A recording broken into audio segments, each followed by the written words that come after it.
sharing.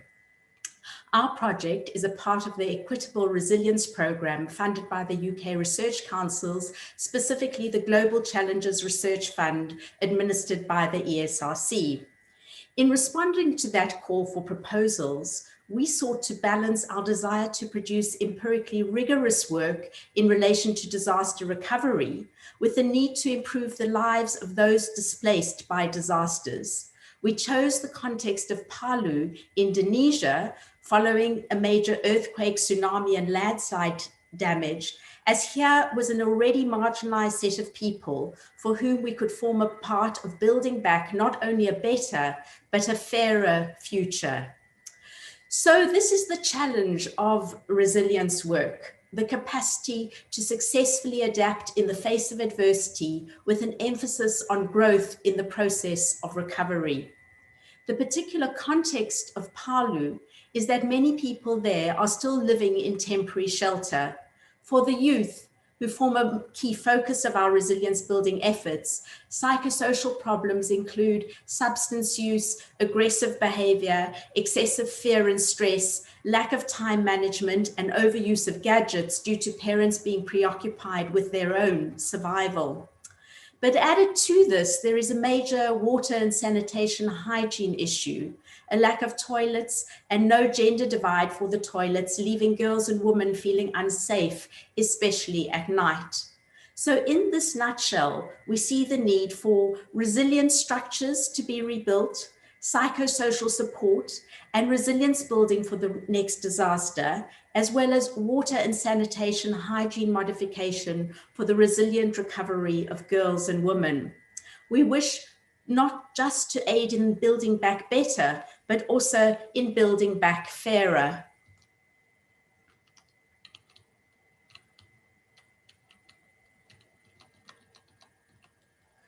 So we draw on evidence from academic fields and non-governmental organization frameworks to posit that it is schools that can provide the hubs in which this process can evolve. Young people aged 11 to 14 are the key targets of our changes, but they need to be seen in the context of their caregivers and teachers, in whom we hope to facilitate resilient recovery as part of the community in which young people develop. Our end goal is to help forge a national disaster preparedness strategy for all Indonesian schools, which takes heed of key psychosocial, water and sanitation hygiene, and physical infrastructure elements. To get there, we have an assessment phase looking at psychosocial, water and sanitation hygiene, and structural challenges regarding schools. From this, we will devise an intervention to improve resilience on all three fronts: the buildings, the water and sanitation hygienes, and psychosocial well-being. Having evaluated what works and what creates change, we will be in a position to inform national strategy on how best to implement a natural hazard preparedness program in all schools in Indonesia. Our hope would be that this would have implications for other such programs globally. So how will we get there? Well, we'll do so via 3 work packages that we'll give some detail on later today.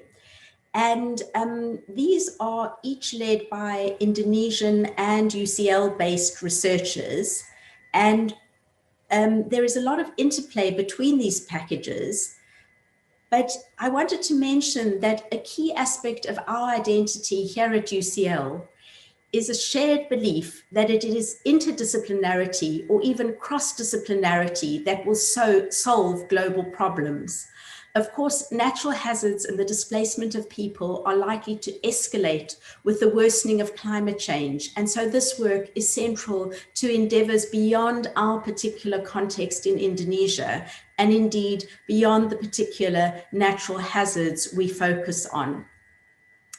Now, the 2 research centers that will collaborate to carry out these works are TDMRC and Epicenter.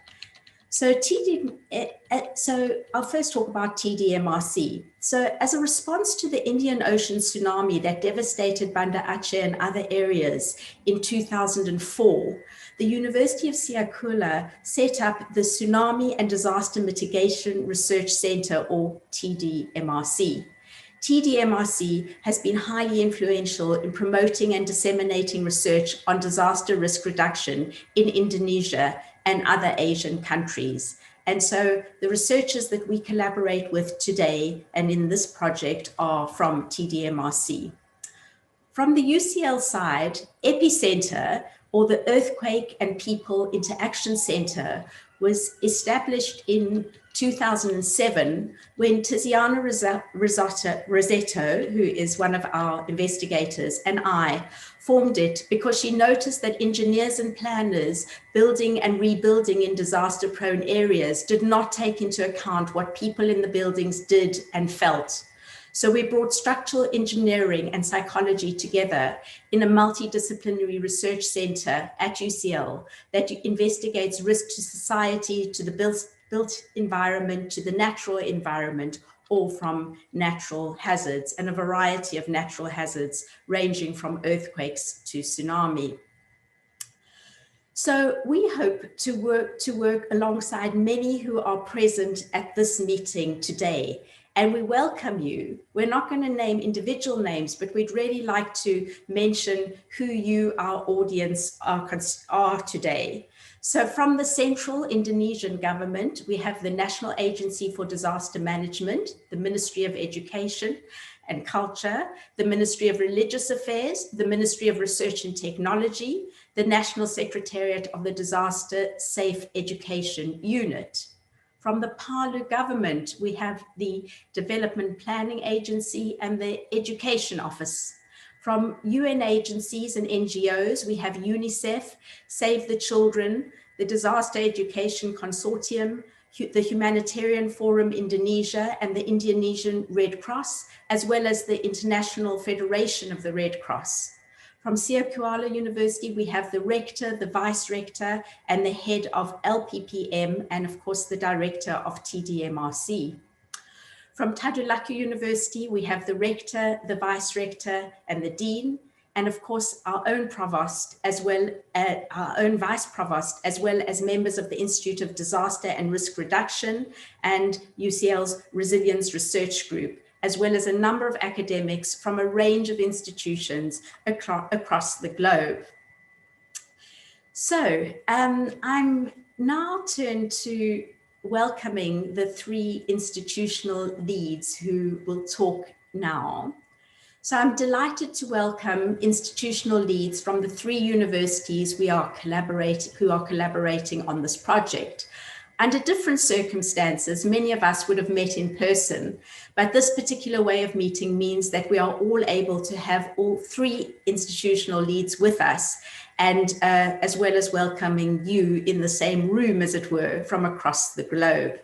So we start with the University of Siakula, and we start with Professor Dr. Samsul Rizal.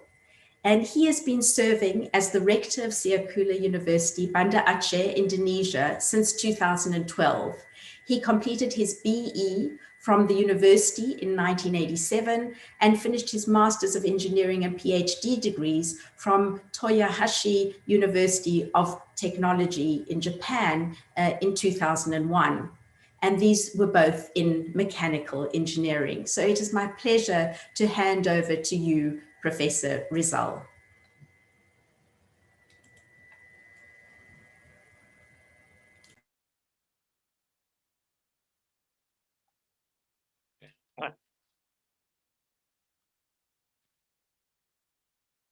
Thank you, Prof. Helena Joffe, Honorable Vice Provost for Research of University of College London, Professor David Price, Honorable Professor Dr. Insinyur Haji Amar Akbar Ali STMT, Deputy Chancellor for Development and Cooperation, Tadulako University, and Honorable Principal Investigator of School of Hub Project, Professor Helena Joffe.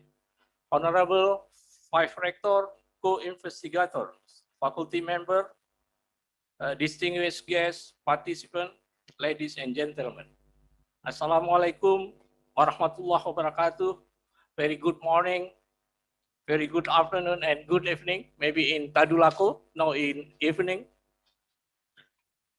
It is give me a great pleasure to take this opportunity to congratulate the organization of the inaugural meeting of the project fostering resilient recovery in displaced communities via school-based hub or school hub project. On behalf of Universitas Syah Kuala, I would like to congratulate the overall team leader and member of this project for successfully secure a prestigious research grant, the Global Challenge Research Fund for Equitable Resilience. Ladies and gentlemen, I acknowledge that to have come to start a collaboration involving respectable and reputable researchers from multidisciplinary background is a challenge in itself. This is especially true in context of international platform, where time zone is differences, distance and language can be a few among many other challenges factor. Hence, I admire the effort of made by UCL team led by Professor Helena Gioffi and our team led by Dr. Ella Melianda for taking up those challenges and triumph of this research collaboration proceed. I acknowledge that this research collaboration is extending from the earlier research collaboration between our Tsunami and Disaster Mitigation Research Center, or TDMRC, and UCL since 2016 through the INSPIRE project funded by the British Council Norton Fund Institutional Link, and continues with the reconnaissance survey mission to Central Sulawesi by UK's and TDMRC team.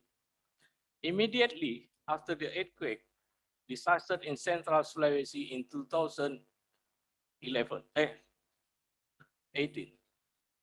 Based on this collaboration experiences, I take this opportunity to reassure you that the Universitas Syah Kuala research team, which consists of enthusiastic and very productive young researchers, will deliver their best performance to the success of this project, I hope.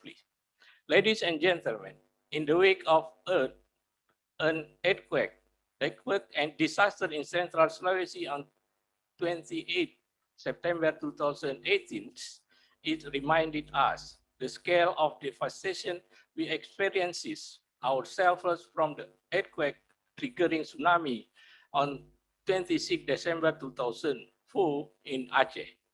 Despite this devastation, we have been blessed by our experiences in learning, working together, as well as guidance and helping hand from our national and international partners during the post-tsunami recovery process. From this partnership, we learn invaluable lessons how to build our own capacity to understand the natural phenomena, the impact and the risk they may cause to our lives, and to pave our way to mitigate future potential disaster. When earthquake disaster occur in Lombok Island and subsequently in Central Sulawesi within only 3 months apart in 2018. Immediately, we realized that this is time for Universitas Syah Kuala to pay it forward our bag of experiences and knowledge to disaster to the two state university in those disaster locations. We initiate a collegial consortium of research partnership with the Tadulako University in Palu and Mataram University in Mataram, Lombok Island for research capacity building. It is my pleasure to inform you that this UK-Indonesia collaborative research project is the first actual project with a joint our effort on capacity building. In this case, two University of Tadulako, after the tripartite MOU being signed before the COVID-19, Therefore, this is our gratitude to UCL, Syah Kuala Tadulaku Partnership in facilitating this effort. And it is also our pleasure to have our dear colleagues from University of Tadulaku to start our new chapter of collaboration in research. Ladies and gentlemen, as we all know, the clarity of vision and mission and perseverance of the members and ever-expanding network in local, national, and international platform have always been the key ingredient of success of a research center. From our perspective, we have seen a leap of achievement that TDMRC had in the recent year because of keeping up with those ingredients. For the array of achievement in research and programs since December 2015, TDMRC have been recognized as one of Center of Excellence, excellences in science and technology under Indonesia Minister of Research, Technology and Higher Education. We strive out to advance our research endeavor in multidisciplinary contact and internationally reputable partnership. To facilitate this, in 2016, we were invited our central government to apply for a grant to establish our new research facility for conducting research in disaster mitigation. With the whole effort from our colleagues in TDMRC, it is my pleasure to announce that we have finalized the construction of the facility toward the end of 2020. The facilities include the main building of disaster research laboratory and dedicated laboratory of material and construction. The main laboratory is the home of multidisciplinary research cluster and laboratory run by TDMRC. With the extension of material and construction laboratory for the high performance testing equipment, multi-axial shaking table, for instance, the test the performance of multi-story building against heavy seismic loading. With this new research facility in our campus, we strive to deliver more advanced and international reputable research for our internal researchers, as well as for our external collaborating partner. We are looking forward to welcoming you to our research facility for the future research collaboration. Ladies and gentlemen, with this, I'm ending my speech by once again congratulating the research team of School Hub project. May Allah bless us with your journey toward the advancement of science and knowledge, contributing to humanity, and most importantly, be beneficial for the overall community affected by disaster. Thank you. Assalamualaikum warahmatullahi wabarakatuh. Waalaikumsalam warahmatullahi wabarakatuh. Thank you so much, Professor Rizal, for that wonderful talk. And we'd now like to move on to Professor Dr. Akbar Ali Almar, who earned his PhD in 2012 in civil engineering at the Hasanuddin University located in South Sulawesi. He was the engineering faculty dean at Tadulaku University before recently being elected as vice rector for collaboration and planning of Tadulaku University. So without further ado, I'd like to pass over to you, Professor Amar.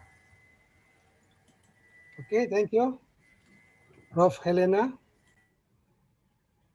Before I begin the speech, I would like to convey the best regard from the Chancellor of Tadulako University, an apology from him for not being able to attend this moment because there is another agenda and he represented me. Assalamualaikum warahmatullahi wabarakatuh. Good evening and good morning in London. All the greeting kindness to all of us. Honorable Prof. Helena Jofi, as Principal Investigator from UCL, Dr. Ella Melianda as Indonesian Project Manager from UNSIA, Mr. Ansar Setiadi, Head of Education and Culture Department of Palu Regency, all Vice Rector from Tadulako University, all deans from Tadulako University, Director of Postgraduate Program Tadulako University, Head of Institute Research and Community Service Tadulako University, and meeting moderator, Dr. Emily Maria Pekako, and then Excellency, the remarks speaker on the Resilient School Hub's inaugural meeting today, Professor Dr. Samuel Rizal as a rector from Siak Kuala University, Indonesia, Professor David Price as Vice Provost Research from University College London, and the specially excellency speaker, invite speaker, Ibnu Munzir, Mr. Ibnu Munzir from Regional Development Agency of Palu, Prof. Helena Jofi as Principal Investigator from UCL, and Mr. Rina Suryani Oktari as Coordinator Investigator from Tsunami and Disaster Mitigation Research Center, Siak Kuala University, Dr. Priti Prakit as Coordinator Investigator from UCL, and Dr. Ella Melianda, Coordinator Investigator from TDRMNC Unsia, Dr. Carmina Galasso and Professor Tiziana Roseto as Coordinator Investigator from UCL, and Dr. Sukiman Nurbin, Coordinator Investigator from Tadulako University. Distinguished guests, all organization committee and participant Resilient School Hub Inaugural meeting that I highly appreciate. Ladies and gentlemen, first of all, let's pray and thanks to Allah Subhanahu wa Ta'ala who has given us some mercies and blessing so we can attend and greater in this online meeting in good condition and happy situation. My salawat and salam are always given for our Prophet Muhammad Sallallahu Alaihi Wasallam, who has taught their people respectfully in order attain happy and prosperous life in this world and hereafter.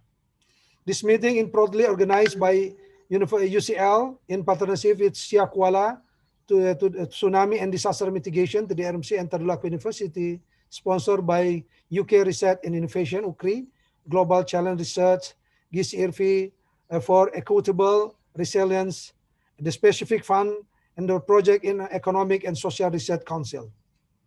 Ladies and gentlemen, on 28 September, a series of earthquakes struck Indonesian Central Sulawesi province. The strongs are 7.4 magnitude. Earthquake only 10 kilometers deep on this epicenter close to the provincial capital Palu. The earthquake triggered a tsunami striking beaches in Palu and Donggala. The earthquake, tsunami, and resulting in liquefaction and landslide caused significant damage and loss of life. Areas affected by earthquake, tsunami, landslide, and liquefaction suffered extensive damage of building and infrastructure. According to figure released by Indonesian National Disaster Management Agency, PNBP, there are about 2,081 people are known that have died. A further 4,400 people have been seriously injured. At least 1,075 people has been reported missing.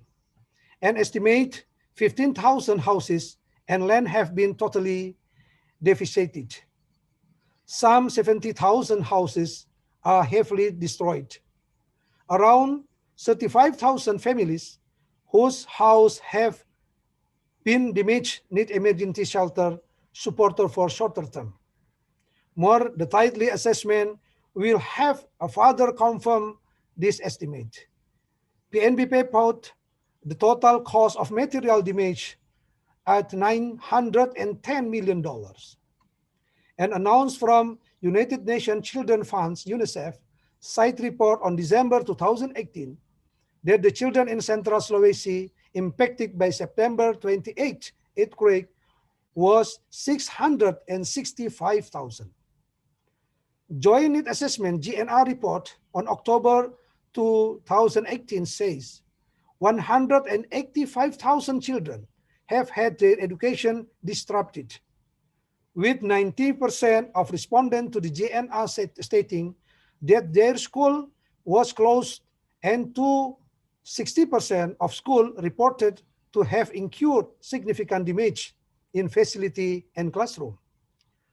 2,736 school buildings have been destroyed, or are unsafe across the Donggala, Palu, and Sigi. Ladies and gentlemen, UNTAD in collaboration with University College London and UNSIA has been awarded prestigious research grant entailed foresting resilience recovery in marginal communities via school-based hubs. Funded by the UK Research and Innovation (UCRI) Global Challenge Research Fund (GCIV), this award is one of the then 140 projects. This collaborative research project is designed to increase overall impact across the 6 GCIF challenge portfolio in global health, education, sustainable city, food system, conflict, and disaster resilience strategies. The GCIF is providing 1.5 billion euro in funding, supporting cutting-edge research and innovation addressing global issues facing developing countries, and is a part of the UK government's official development assistance commitment. This award-winning project is a partnership between the UCL Epicenter, Earthquake and People Interaction Center, UCL Fate Center Engineering for International Development, Tadulako University in Palu, and the Siakuala University Tsunami and Disaster Mitigation Research Center in Banda Aceh. This research was led by Prof. Helena Joffi from UCL and the Indonesian team led by Dr. Insinyur Sukirman Nurdin from Tadulako University, Dr. Ella Malianda from TDRMC. This research project will last for 3 years. This is also opportunity for Tadulako University to expand its collaboration with Siakuala University in the framework of the tripartite capacity building for the SASIC University partnership, which has been endorsed by Ministry of Research, Technology and Higher Education of the Republic since 2018, involving 3 universities, namely UNTAD, UNSIA, and UNRAM.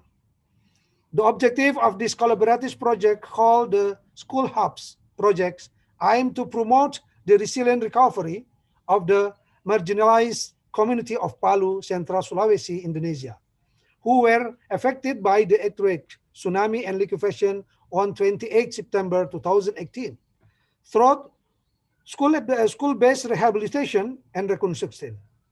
An interdisciplinary team of academic and NGO practitioners from the UK and Indonesia will jointly develop intervention that integrated disaster, psychosocial support, hygiene, and physical environment, and which are centered around the school and center of the community engagement and empowerment.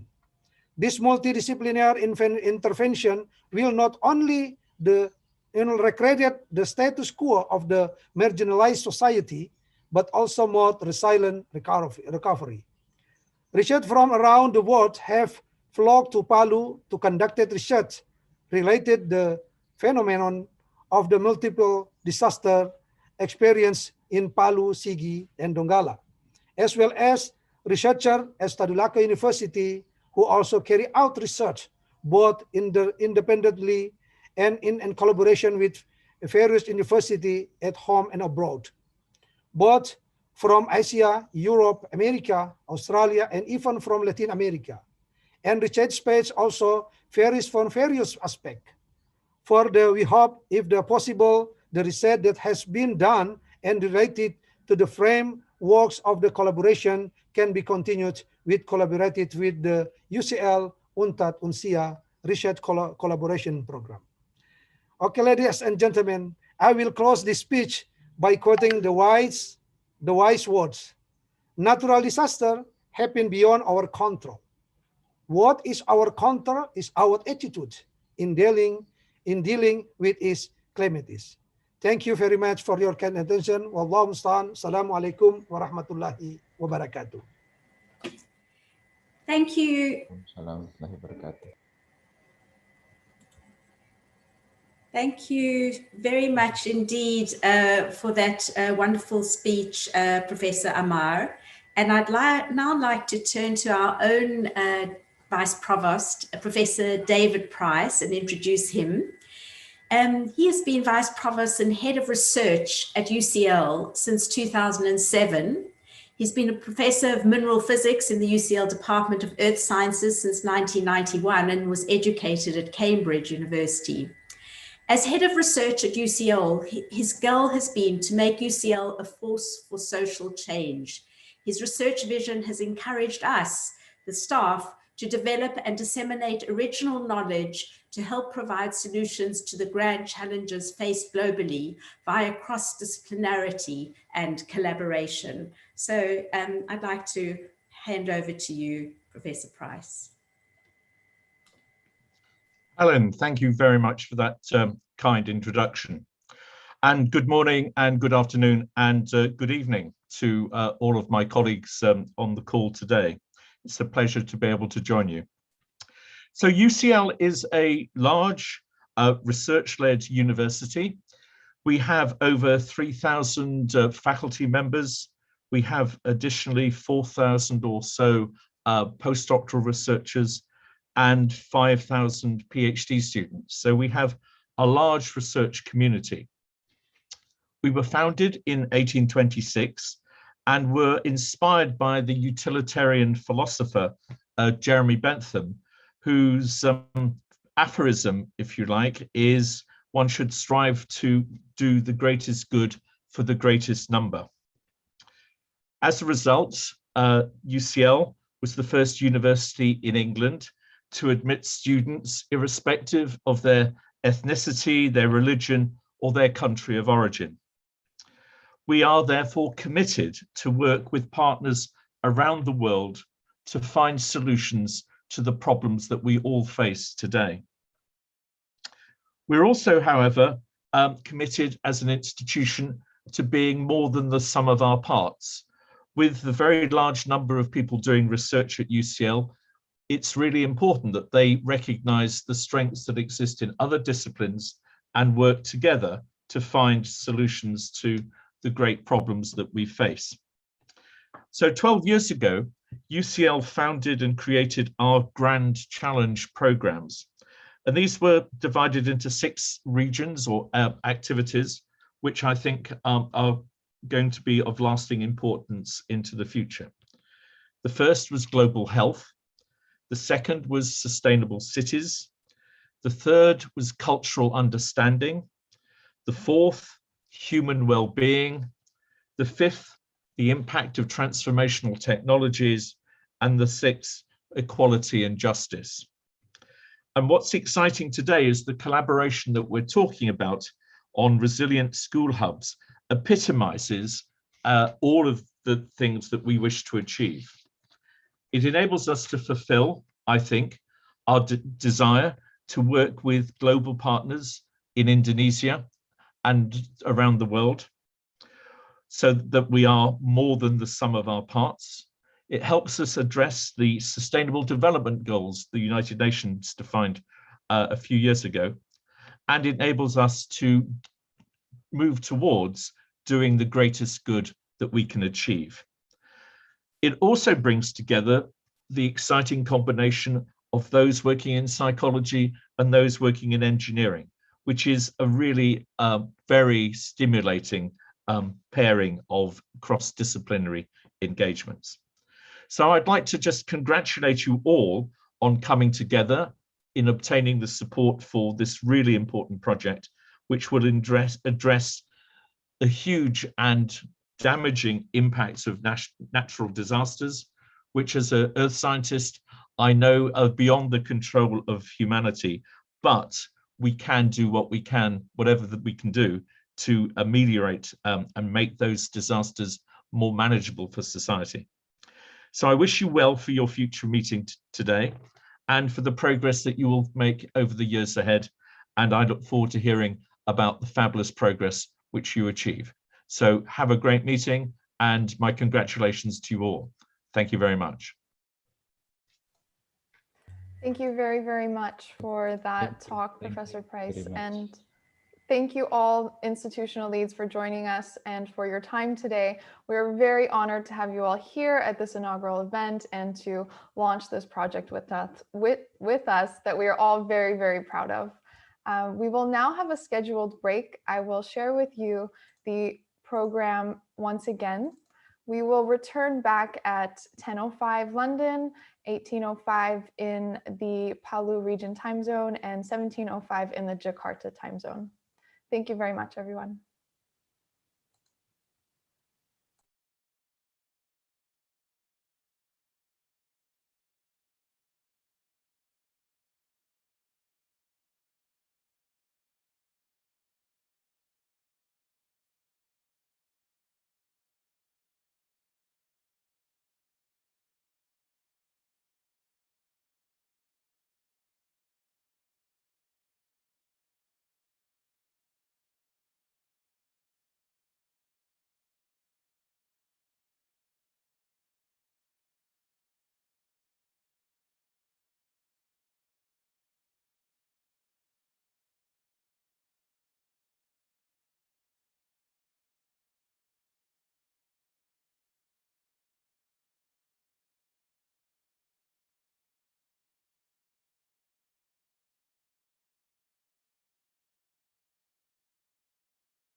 Welcome back, everyone. Our intermission has come to a close now.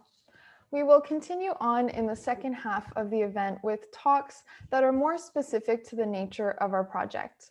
As Professor Jaffe shared with us earlier, our Resilient School Hubs project looks to promote resilient recovery to disaster triggered by natural hazards in Palu, Indonesia.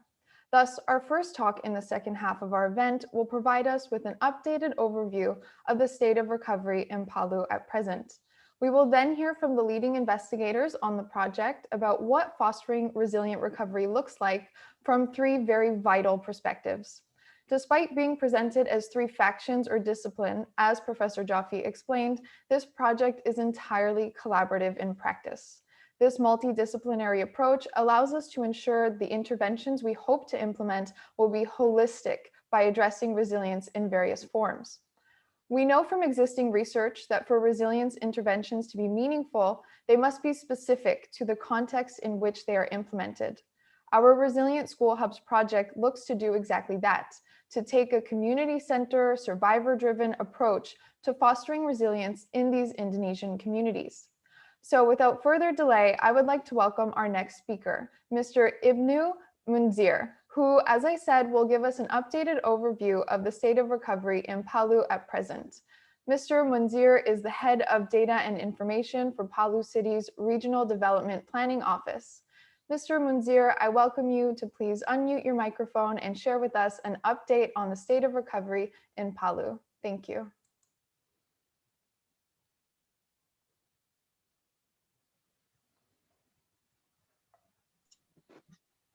Oke, terima kasih. Bismillahirrahmanirrahim. Assalamualaikum warahmatullahi wabarakatuh. Yang kami hormati para cendekia, para orang-orang terhormat, para guru-guru besar yang hadir di ruangan ini. Izinkanlah kami dalam waktu yang 10 menit ini akan memberikan update informasi terhadap perkembangan status kebencanaan pasca bencana yang ada di Kota Palu. Apa kami boleh share screen? Atau kami cukup berbicara di sini saja? Whichever you prefer, you can share your screen.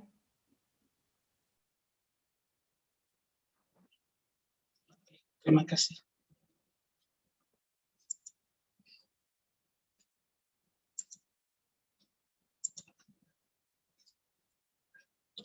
Oke, saya akan coba memanfaatkan waktu yang diberikan oleh panitia untuk memberikan update apa yang sudah terjadi pasca bencana 28 September yang terjadi di Kota Palu. Beberapa data dan informasi yang bisa kami berikan adalah di Kota Palu saat ini sudah yang paling mungkin yaitu penyaluran dana rehab rekon yang terbagi untuk rumah rusak berat yang jumlahnya 4.141 dengan dana yang tersalur sampai hari ini sekitar 207 miliar, kemudian rusak sedang sebanyak 15.000 rumah, kemudian yang tersalur sekitar 392 miliar, kemudian rusak ringan sebanyak 18.974 rumah yang tersalur dengan anggaran 189 dan dana keseluruhan dana tersebut sebanyak 789 miliar dan untuk membiayai keseluruhan rumah 38.805 rumah. Adapun milestone seperti ada yang ingin kita gambarkan apa sebenarnya terjadi di Kota Palu sejak tanggal 28 September adalah bahwa tahap rehab rekon saat ini itu sudah ada 4 tahapan milestone yang ada, yaitu mulai dari tahap tanggap darurat, kemudian masuk tahap rehabilitasi dan rekonstruksi. Kami terlibat dalam proses dari awal sekali kegiatan, mulai dari pembuatan jitu pasna untuk menghitung berapa kerugian keseluruhan, kemudian menyusun rencana rehab rekon yang merupakan turunan daripada rencana induk yang dibuat oleh pemerintah pusat. Kemudian dalam pelaksanaannya kami mengalokasikan alokasi sumber daya, bagaimana cara melaksanakan dan bagaimana cara monitoring daripada keseluruhan rencana. Intinya adalah bagaimana dalam manajemen pelaksanaan rehab rekon itu pemulihan mata pencarian masyarakat, pembangunan kepercayaan diri masyarakat harus mengedepankan prinsip yang dikemukakan oleh Bappenas, yaitu DIS, tematik, holistik, integratif, spasial. Itulah yang dikedepankan dalam pelaksanaan dengan prinsip membangun kembali menjadi harus jauh lebih baik dan lebih aman dengan berbasis pada rehabilitasi penanggulangan bencana. Tahap-tahap yang sudah kita lalui yaitu pada tahap tanggap darurat pertama, tanggap darurat kedua, transisi darurat menuju ke pemulihan 1, kemudian transisi pemulihan kedua, dan yang terakhir kita masuk ke transisi darurat pemulihan 3. Inilah pada tahap tanggap bencana. Tapi kita belajar juga ternyata bahwa mempersiapkan sebelum datangnya bencana melalui persiapan daripada dokumen-dokumen perencanaan yang mengintegrasikan berbagai macam hal dengan keinsafan bahwa Kota Palu adalah kota yang didirikan di atas sesar dengan berbagai macam potensi bencana yang ada, dengan menyiapkan berbagai macam data dan menyiapkan berbagai macam informasi kepada masyarakat itu menjadi jauh lebih berharga ketimbang kita akhirnya ketika bencana dalam proses rehab rekon akhirnya menjadi kewalahan sendiri. Inilah data dan fakta kejadian bencana tanggal 28 September. Likuifasi terjadi di daerah Petobo dengan kelurahan dan kelurahan Balarua. Kemudian tsunami terjadi menghantam di 13 kelurahan di pesisir Teluk Palu. Kemudian untuk sesar Palu Koro melalui membelah di 6 kelurahan. Jumlah orang yang meninggal secara total itu 3.182 dan kerusakan bangunan 55 dan pengungsi sebanyak 40.000 jiwa ketika terjadinya bencana tersebut. Dan saat ini pemerintah Kota Palu sementara berkonsentrasi untuk memenuhi, sudah hampir 2 tahun berkonsentrasi memenuhi daripada kebutuhan rumah yang hilang.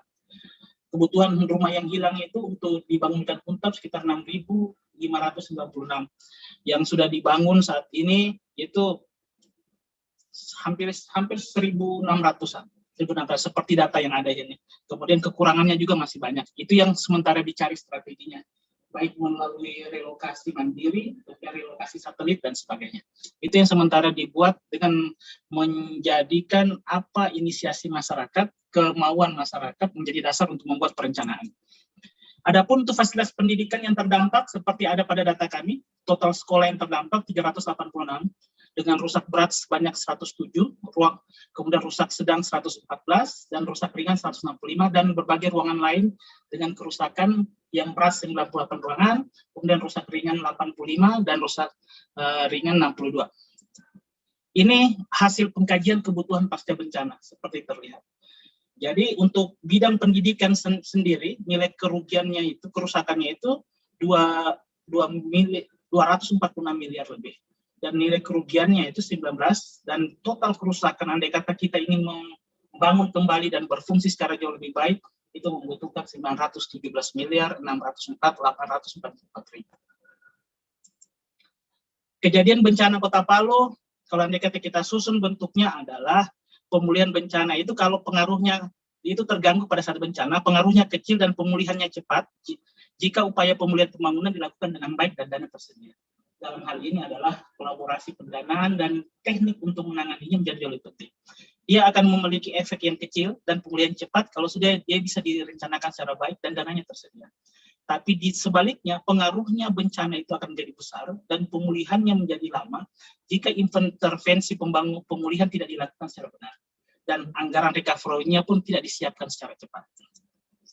Adapun strategi-strategi penanganan ketahanan dan pemulihan bencana di Kota Palu disusun dalam rencana penanganan yang kami susun adalah yaitu perencanaan pembangunan di Kota Palu termasuk percepatan pemulihan pembangunan khususnya bagi masyarakat terdampak harus berlandaskan kepada aspek-aspek pengurangan risiko bencana.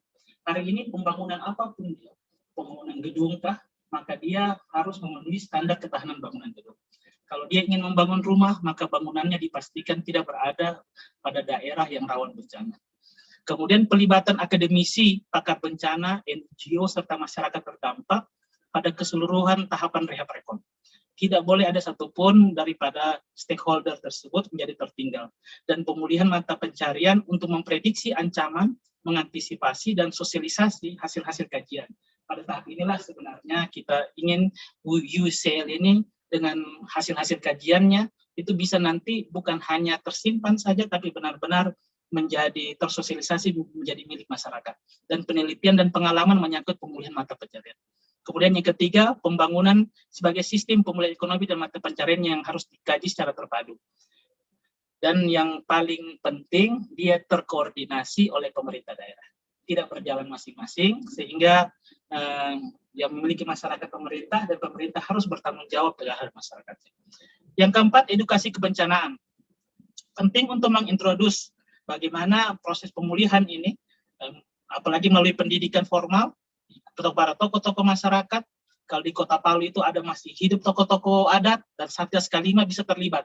Jadi tidak hanya mengintrodusir yang namanya pendidikan kebencanaan melalui pendidikan formal, tapi kepada pendidikan-pendidikan non-formal yang ada di masyarakat. Kemudian yang kelima, kita mengusulkan dan kita sudah mulai melaksanakan itu mengintegrasikan berbagai upaya pemulihan mata pencarian pasca bencana ke dalam dokumen perencanaan yang formal di pemulihan Kota Palu, seperti dokumen tata ruang, RPJM, rencana pembangunan jangka menengah yang harus sensitif kebencanaan. Kemudian KLAS sebagai penyaring daripada dokumen yang ada tersebut dan dokumen perencanaan sektoral lainnya. Adapun kebijakan rehab rekon pasca bencana Kota Palu yang dilakukan yaitu pertama dilakukan secara terpadu. Pemerintah, baik pemerintah pusat, pemerintah daerah, lembaga pers juga penting untuk menyampaikan apa yang dilakukan oleh pemerintah. Kita belajar bahwa ternyata kalau kita bekerja, pemerintah bekerja tapi tidak terkomunikasikan kepada masyarakat, akhirnya masyarakat menganggap skeptis apapun yang dilakukan oleh pemerintah. Dan itu sangat tidak bagus untuk bersama-sama keluar daripada rehab rekon menuju masyarakat yang jauh lebih baik. Kemudian masyarakat juga harus terlibat dan dunia usaha yang jauh lebih penting. Kemudian yang kedua, bagaimana pemulihan itu harus dilakukan secara menyeluruh, bukan parsial, yaitu pemukiman, infrastruktur, sosial ekonomi produktif, dan lintas sektor. Seperti yang tadi dalam dokumen Jitu Pasna untuk menghitung, maka 5 itu harus digarap. Tidak boleh ada satu yang sangat dikedepankan. Sebab itu akan menjadi jomplang, menjadi bentuknya menjadi elips. Kemudian yang ketiga, kita mengedepankan prinsip pembangunan menjadi jauh lebih baik dan lebih aman. Build big, better, and safer. Dan harus berbasis pengurangan risiko bencana, khususnya untuk pemulihan infrastruktur ekonomi. Dan kemudian yang keempat, kita mengakomodir kearifan lokal dengan pendekatan sosial budaya, dengan pemanfaatan sumber daya setempat, khususnya pada pembangunan huntap. Kalau kita belajar, ada huntap satelit yang dibangun di daerah Nangboro, itu dibangun oleh masyarakat dengan menggunakan sisa-sisa bangunan yang terkena tsunami. Mereka akhirnya memilih sendiri, memilih kembali, kemudian membangun kembali. Jadi mereka punya perumahan. Dengan mencari areal, di mana areal tersebut menjadi daerah yang di luar daripada zona rawan bencana. Yang kelima, mengintegrasikan dan mengkoordinasikan dan percepatan pemulihan. Yang keenam, kita mendahulukan kebutuhan para kelompok-kelompok rentan, baik lansia, perempuan, anak, dan penyandang cacat. Ini kita praktekkan ketika pemilihan huntap, di mana pada pemilihan huntap tersebut di Kota Palu agak sedikit agak khas dia, karena pembiayaannya itu berbeda-beda. Ada yang dibiayai oleh NGO, kemudian dia menerapkan sistem lotre, artinya sistem memilih siapa yang kena namanya maka dia memilih di situ. Tapi yang pemerintah kota bisa masuk, maka dia mengedepankan kelompok rentan. Ketika pemilihan di mana lokasi mereka tinggal, maka orang-orang tua, orang-orang cacat, kemudian perempuan itu mendapat prioritas untuk memilih yang pertama. Nanti sisanya baru dibagi kepada masyarakat yang sehat. Kemudian yang ketujuh, mengarah kepada percepatan kemandirian masyarakat dengan pembangunan berkelanjutan dengan good governance. Yang ke-8, kita kedepankan keadilan dan kesetaraan gender. Dan ke-9, kita sudah mulai mencadangkan dana pemerintah. Mencadangkan dana pemerintah untuk pemulihan dan antisipasi bencana yang mungkin tidak diharapkan. Jadi sudah ada alokasi pendanaan khusus oleh pemerintah, andai kata bencana datang, maka sudah ada alokasi pembiayaannya. Adapun tantangan-tantangan dalam pelaksanaan rehab rekon bencana di Kota Palu, kalau kita belajar, pertama memang konsentrasi fisik itu masih sangat dominan. Terkonsentrasi pada pembangunan fisik, baik yang eksklusif milik pemerintah atau bentuk-bentuk pembangunan fisik. Kalau tadi kan kita bilang sebaiknya pembangunan berdasarkan 5 sektor jalan sekaligus. Tapi tantangan memang saat ini konsentrasinya fisik sangat dominan. Kemudian masih berorientasi pada kecepatan, masih berorientasi dan belum kepada keakuratan. Yang penting terbangun saja, apakah benar atau tidak nanti diurus belakangan. Masih terasa seperti itu. Kemudian dominasi pemerintah masih dominan, prakarsa pemerintah. Privat sektor dan masyarakat belum terlanjur terberdayakan. Ini tantangan. Semoga dengan kita terus belajar seperti ini, maka kita dorong bagaimana peran-peran private sector dan masyarakat bisa menjadi terberdayakan. Kemudian pengendalian tata ruang. Pengendalian tata ruang berbasis pengurangan risiko bencana masih lemah. Saat ini dokumen RT/RW sementara dibahas, semoga nanti ketika sudah jadi dia, sudah ada, maka zona rawan bencana itu betul-betul menjadi zona rawan bencana yang ditaati. Kemudian pendataan masih sering diperoleh. Sampai saat ini pendataan itu masih sering menjadi banyak komplain dari masyarakat karena sering dilakukan secara berulang-ulang. Kemudian komitmen pendanaan, kejelasan pendanaan dan komitmen dari berbagai macam pihak dalam pelaksanaan rencana aksi juga yang disusun juga perlu untuk dilaksanakan secara konsisten. Kemudian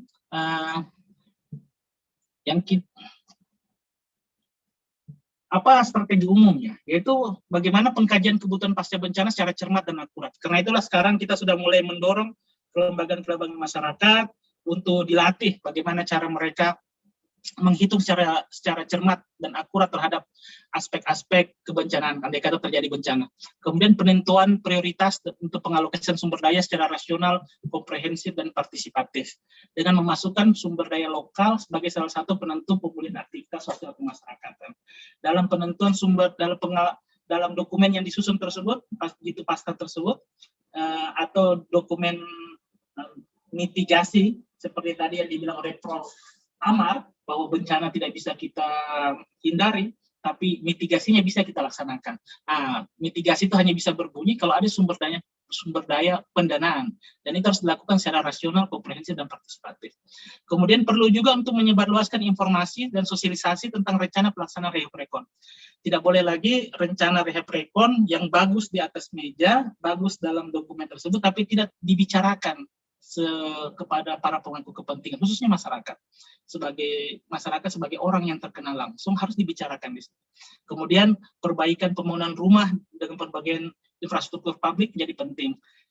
Ke depan kita sudah lihat beberapa belajar kita bahwa ternyata rumah-rumah ibadah yang dibangun secara baik, kemudian sekolah-sekolah yang dibangun secara baik dan kemudian utuh, ternyata bisa menjadikan shelter pengungsian, bisa menjadikan bagian daripada evakuasi kebencanaan. Kemudian warga yang terdapat di zona rawan bencana atau ZRB 4 diupayakan untuk direlokasi ke tempat yang jauh lebih aman.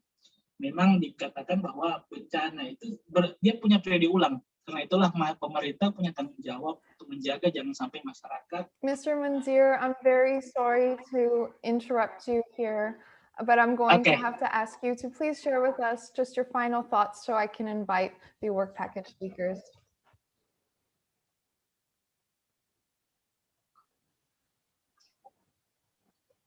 Did you want to share any final thoughts? Sudah selesai slide-nya sebenarnya. Sebenarnya yang kita ingini adalah bagaimana dalam proses perencanaan, dalam proses yang dilakukan penelitian dan sebagainya, seperti yang kita bilang tadi itu, bisa berjalan secara bersama. Pemerintah berjalan bersama akademisi, berjalan bersama masyarakat, untuk bisa bersama-sama untuk membagi peran.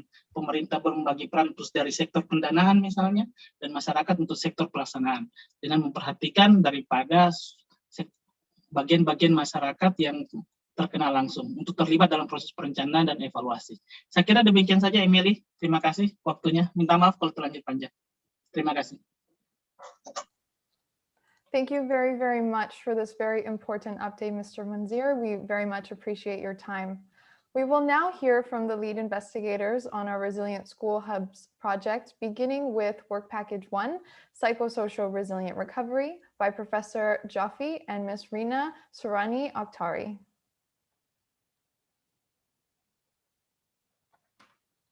Please feel free to unmute and share your slides.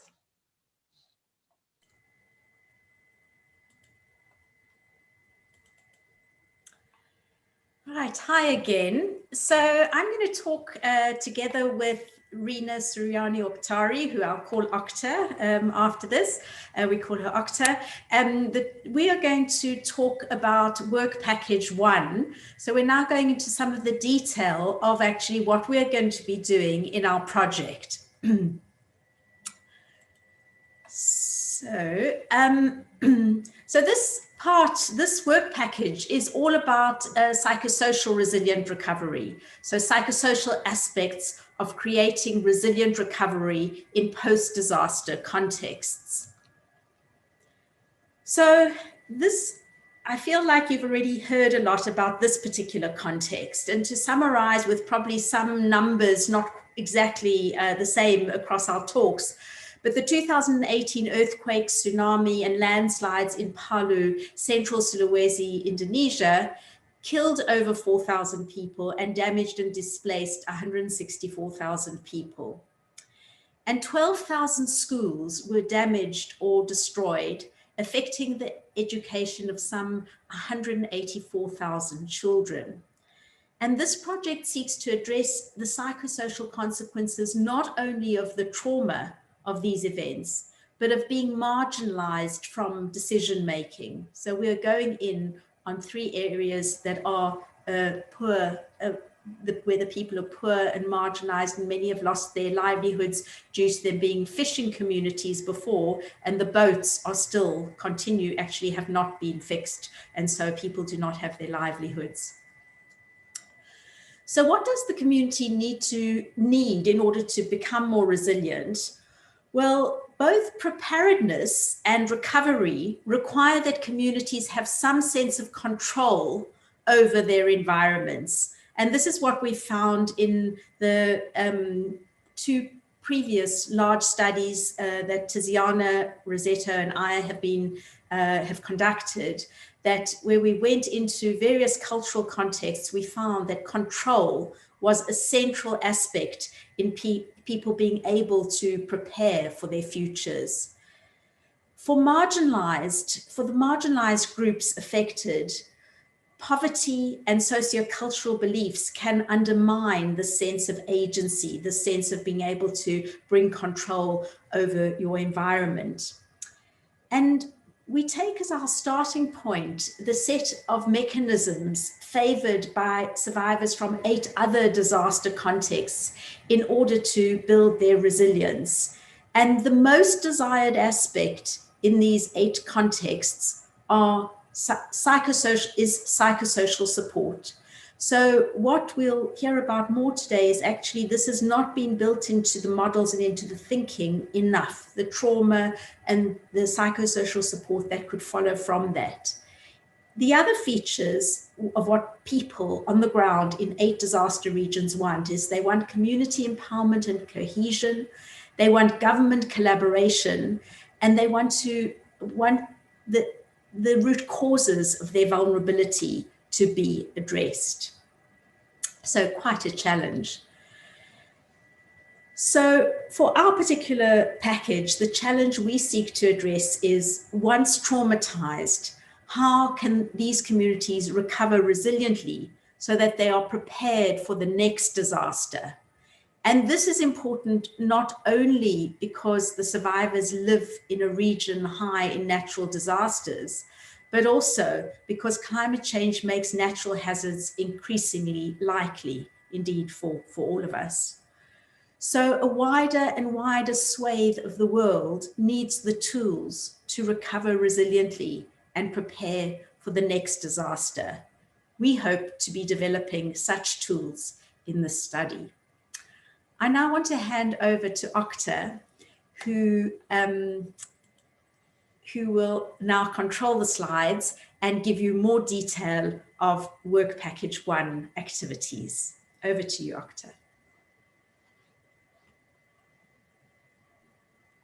Okay, Assalamualaikum warahmatullahi wabarakatuh.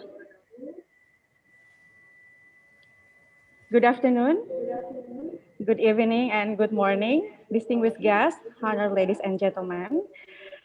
So I will continue what has been explained by Professor Helen on Work Package 1, which is Psychosocial Resilience Recovery. As we know, soon after the tsunami 2018, studies showed that half of households have at least one member of a family who is experiencing emotional disasters, including nightmares, sleep, and anxiety disorders, stress, and etc. And according to psychological assessment conducted by Indonesian Red Cross in 2020, it was found that people experience psychological conditions that require attention, such as changes in extreme behavior in adolescents and substance abuse, psychological reactions, which are symptoms of trauma, such as nightmares and excessive fear, and also children become addicted to playing games or gadgets. The COVID-19 pandemic has also made people lose their jobs and worsened the suffering of women survivors. In addition, the resettlement also creates conflicts with indigenous people in new areas. Moreover, based on the research result, students are still in displacement camps, many of them experiencing fear of being separated, fear for safety, and lack of sleep or irregular sleep. There are several psychosocial interventions which have been implemented by government, non-government, GSO, Red Cross, and other organizations. And also in 2019, Palu government has established the Regional Secretariat of Disaster Safe Education Unit. Beyond their capacity as educational institutions, schools can act as community center, which provide communities with physical and social space to connect and interact with each other, thus providing informal social support and building a sense of togetherness. That's why in our research, we propose that schools become hubs for resilience building.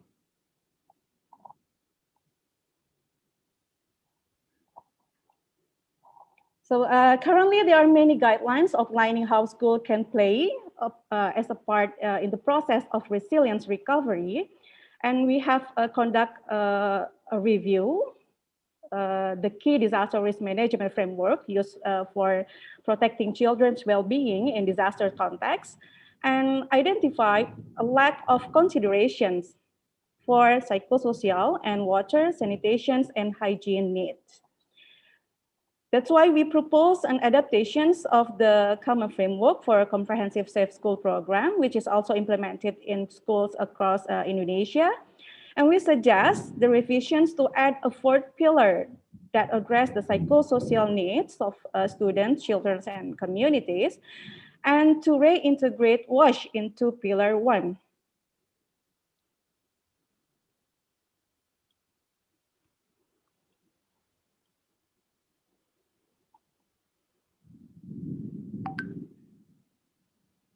Next, please. I couldn't. Okay. Sorry.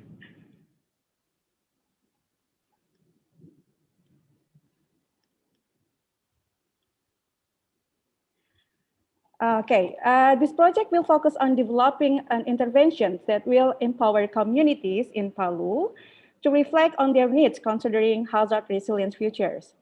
The strategy of the project is to assess and then co-develop interventions for fostering resilience through schools with local stakeholders and communities. There are several tasks which will be carried out in this project, which includes the grid elaborations method, and then school community collaborations, innovative school-based materials, psychosocial support and educations, psychosocial care system, and ecological communications linked to past disasters.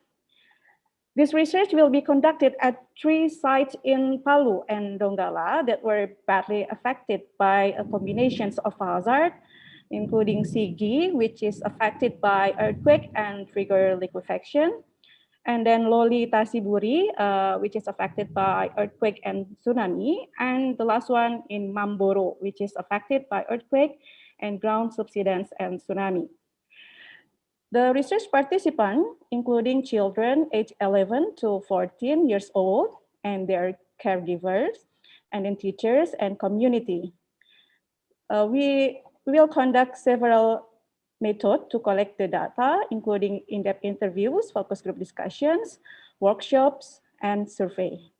So that's all my presentations on the work package 1. So we are looking forward for your valuable inputs and collaborations for the successful of this research project. Thank you very much. Wassalamualaikum warahmatullahi wabarakatuh. Thank you very much, Professor Jaffe and Mrs. Okhtari, for your presentation regarding the psychosocial resilient aspect of our Resilient School Hubs project. We will now hear from the leading investigators concerning Work Package 2, Water, Sanitation, and Hygiene by Dr. Preeti Parikh and Dr. Ella Melianda.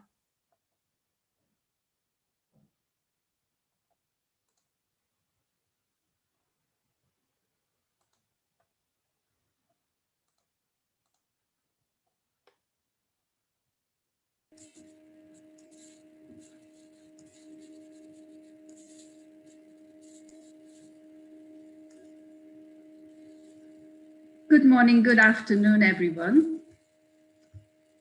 Thank you very much for joining us today. I'm Dr. Preeti Parikh, and I would like to once again extend a warm welcome on behalf of my work package colleagues. So I would like to introduce Dr. Ella Melianda, who is not only work package lead for WASH, but also she is leading the Indonesian team, Mrs. Rina Okhtari and Mrs. Intan Kumala.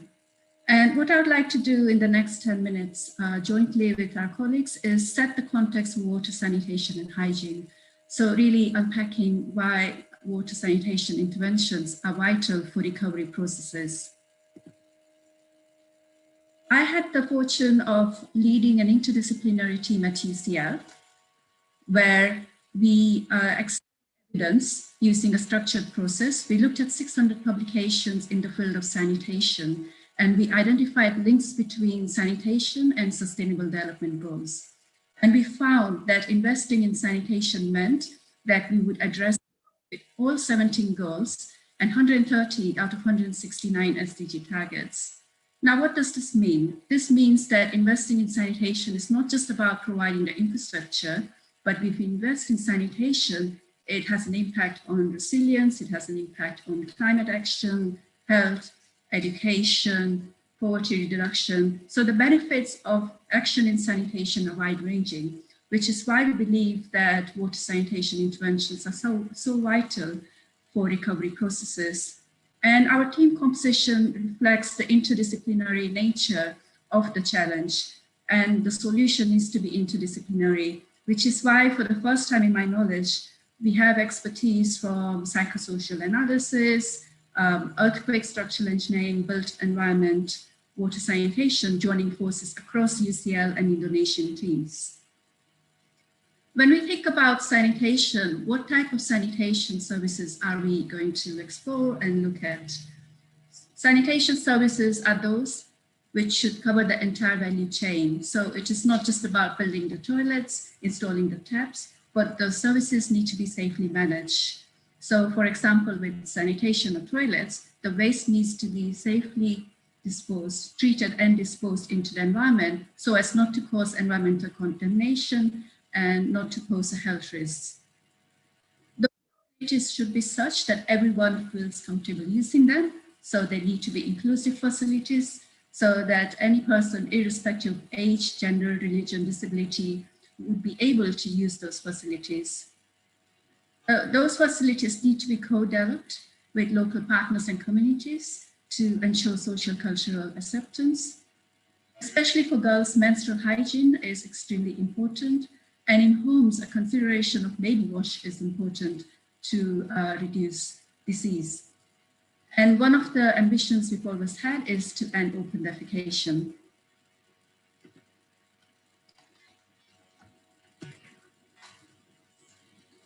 And why are we focusing on schools?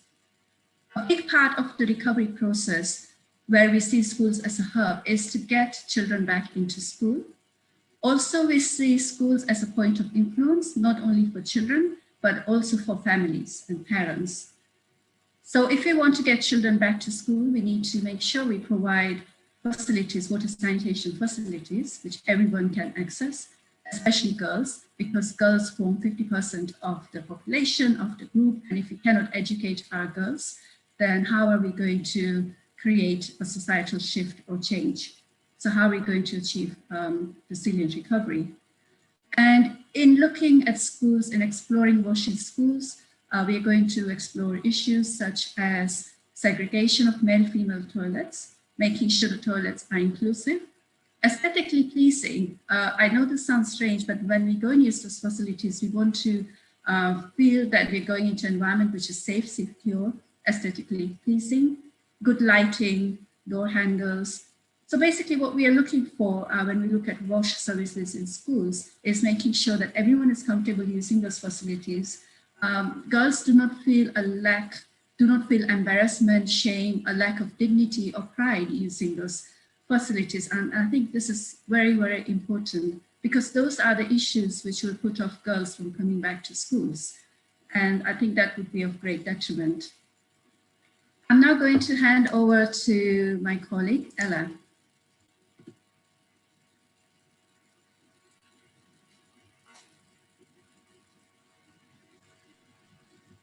Thank you, Dr. Priti Parikh. A very good morning, good evening now for Banda Aceh and Palu. Distinguished ladies and gentlemen, I would like to continue our talk about the work package 2, starting with the WASH programs in general. So I'd like to highlight that the main objective of WASH programs in every practices in, for example, humanitarian assistance are to promote good hygiene practices, provision of safe drinking water, to reduce the environment health risk, and to create conditions that allow people to live with good health, dignity, comfort, and security. So WASH programs basically is to prevent disease being spread, particularly during the emergency situation. Hygiene becomes one of the big issues to tackle and needs improvement. So when we see the hygiene improvements related to emergency, sorry, I need to go back.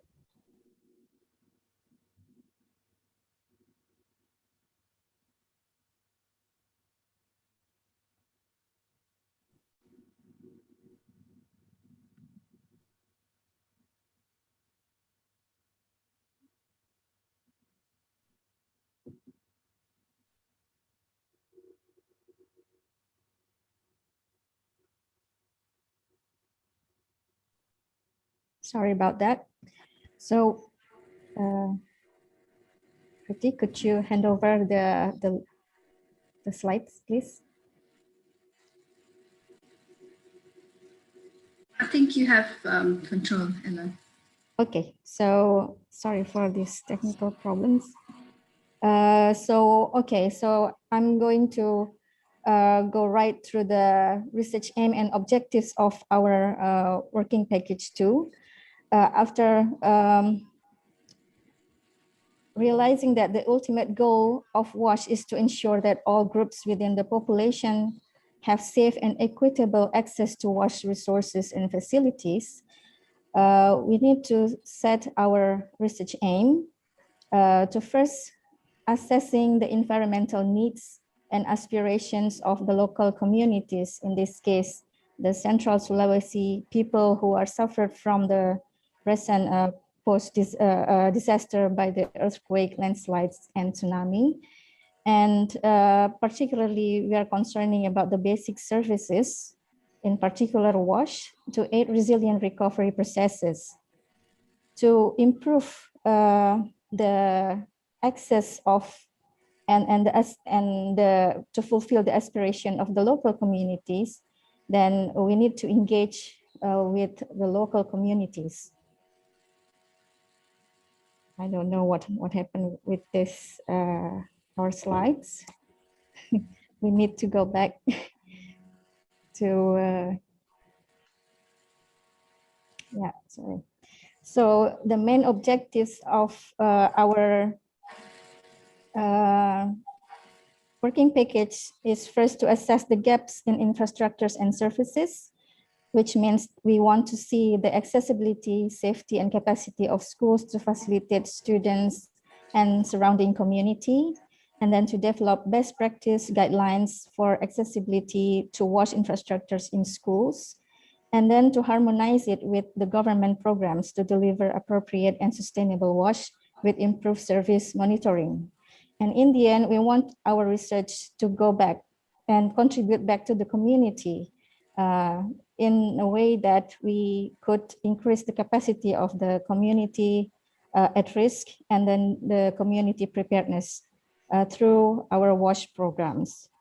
Of course, this is also combined with the other working packages which concern about other matters like building construction and also the psychosocial aspect of the entire recovery program process.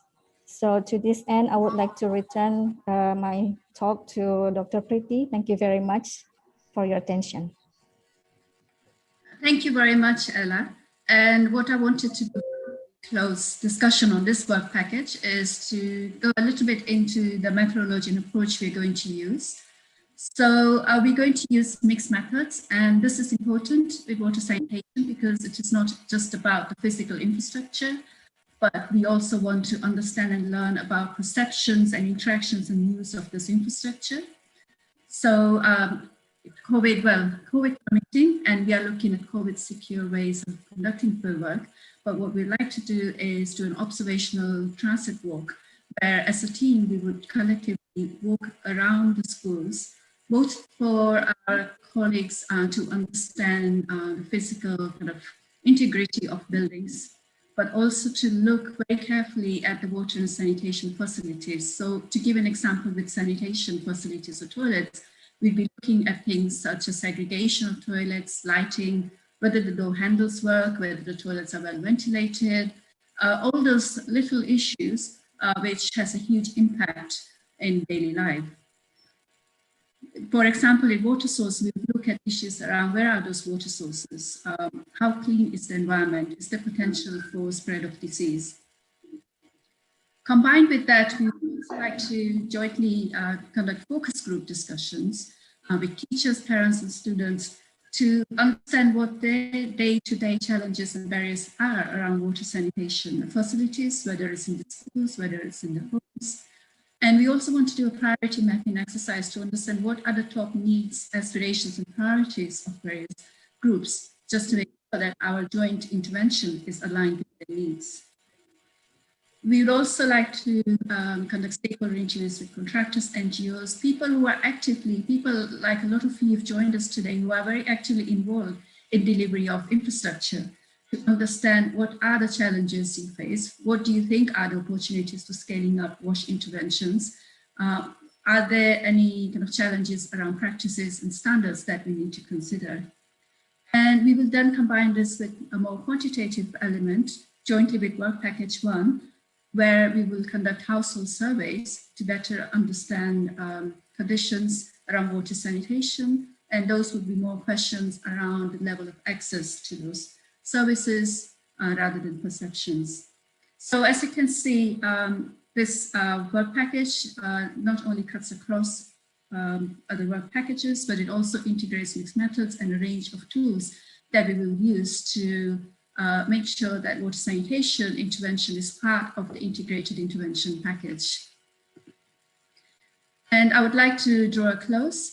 And once again, I want to say that we are in very good hands with our Indonesian team. As you can see, they have extensive experience of working in this context. So thank you very much. Thank you very much, Dr. Parikh and Dr. Milienda, for your presentation regarding the WASH aspect of our Resilient School Hubs project.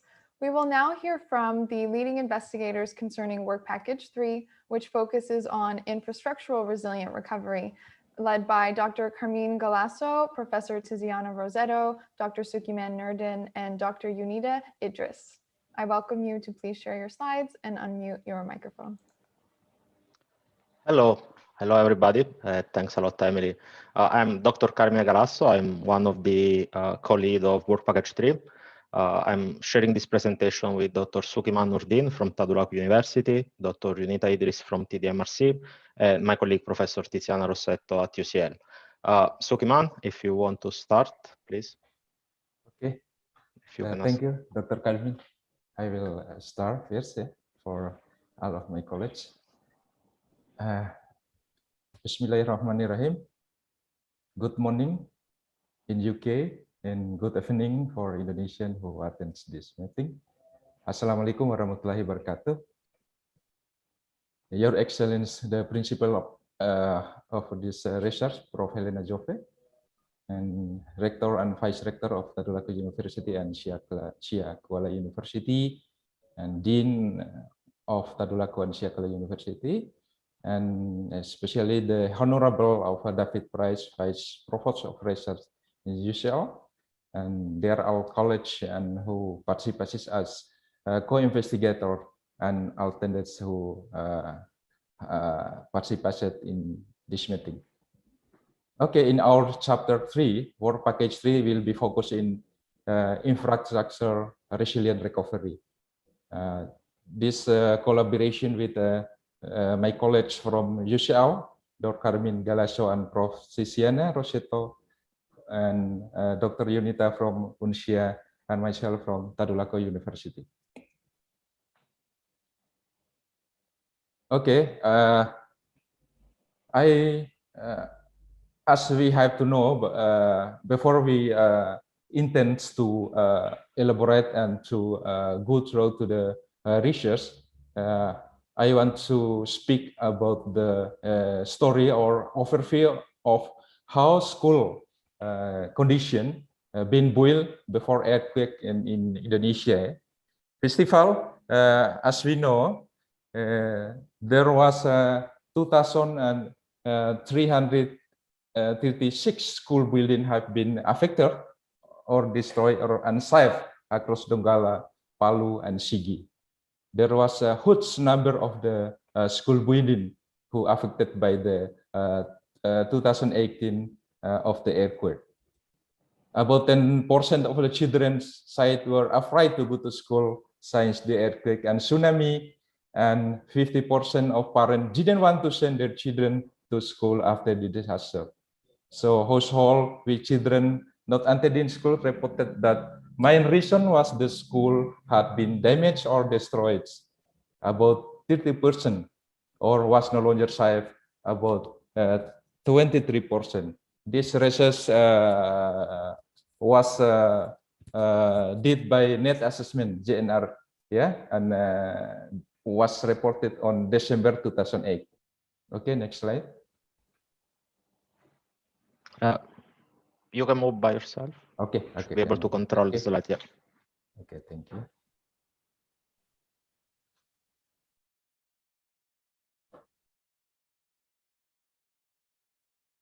Sorry, Dr. Carmen, I can control it. Yeah, you should be able to control it. Okay, thank you. Try now.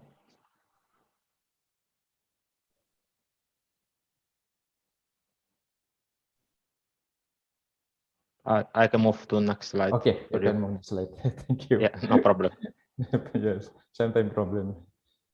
Okay. Okay. Yeah, I want to offer for you how to school by have been construction in this region. Yeah, not just in the region, but generally in Indonesia. I was separated in 4 or 5 age.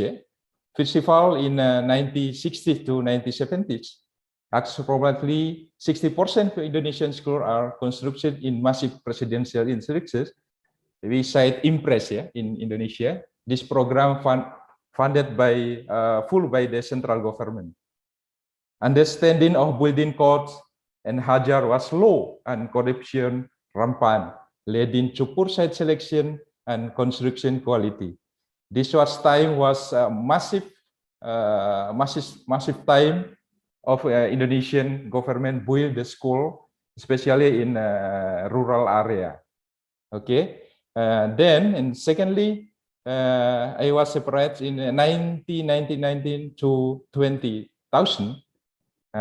We recognize the monumental challenge of building, operation, and maintenance, repairing and retrofitting school in various states of disrepair across thousands of islands.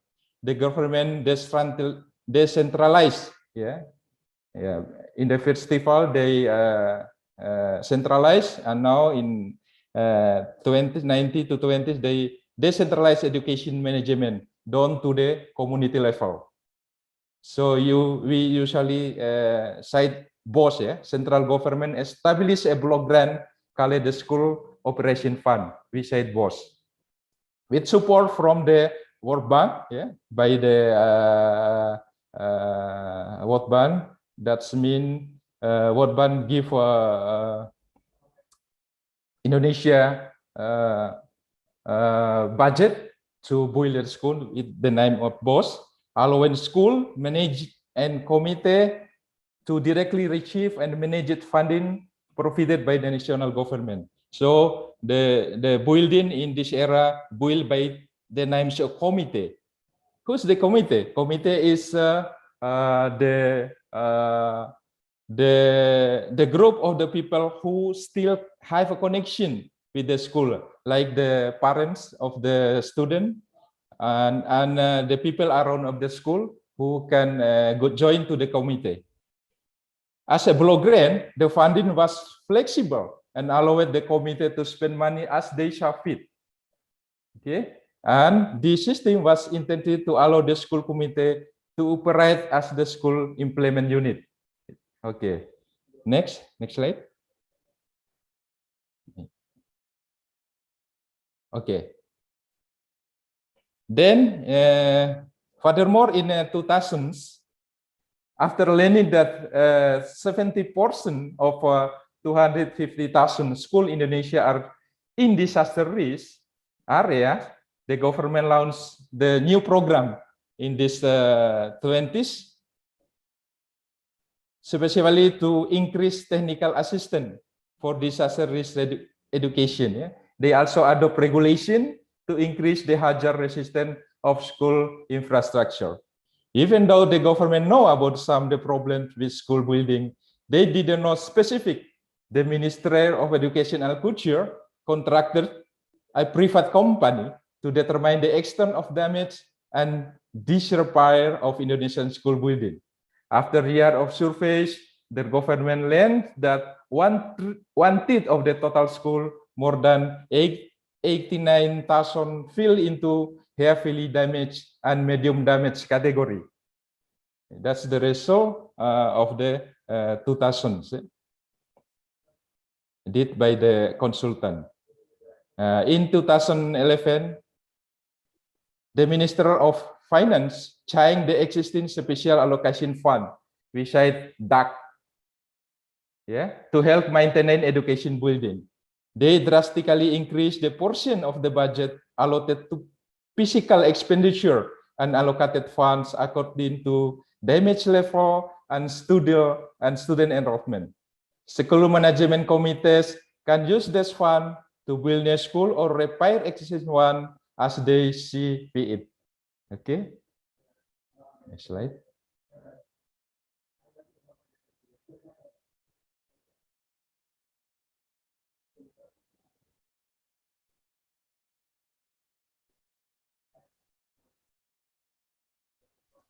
Can you see it? How critical thinking of the school construction process in Indonesia from the 4 decades, from the technical capacity and construction management. For the construction is now responsible for the school management committees. They had to hire their own contractors and subcontractors to help them build a school or retrofitting existing ones. So the contractors and the subcontractors not connected with the government anymore. But in practice, usually in the local practice, subcontractors usually is proposed by the government, local government. Committees do receive some assistance from the Minister of Education, engineers, to oversee a project, but they don't always have the capacity to implement the construction project nor the appropriate knowledge to prioritize school safety. As a result, DAC funds have been spent in building to their original condition, rather than improving structural component to make them suffer. That's what happened in Indonesia. Then public sector coordination. The Minister of Public Works is responsible for writing and enforcing the building codes, including design review and construction inspection of the school. With so many infrastructure tasks to supervise, they rarely perform through the checks, especially if the school is single story.